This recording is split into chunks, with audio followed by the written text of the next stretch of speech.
Sekarang ini, dunia sedang dilanda virus corona, atau yang sering disebut dengan COVID-19. Virus ini menular dengan cepat dengan penyebaran lebih dari 95% negara.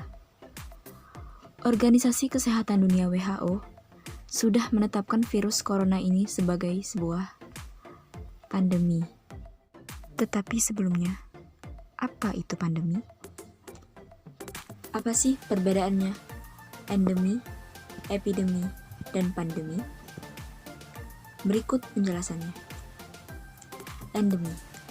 Endemi adalah penyakit yang menjangkit orang dalam jumlah besar yang terjadi di suatu wilayah atau populasi tertentu. Suatu penyakit endemi muncul di suatu area tertentu dan tidak menyebar ke area lain dengan cepat.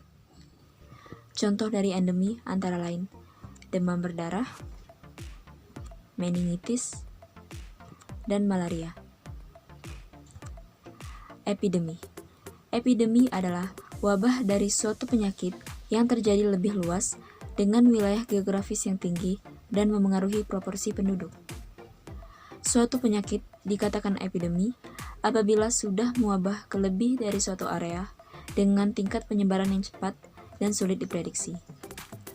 Contoh dari epidemi antara lain Ebola di Afrika, flu burung atau H5N1 di Indonesia pada tahun 2012, dan epidemi SARS pada tahun 2003.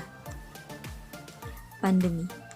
Pandemi adalah wabah yang berjangkit serempak di mana-mana, yang menyebar dengan mudah dari orang ke orang di seluruh dunia.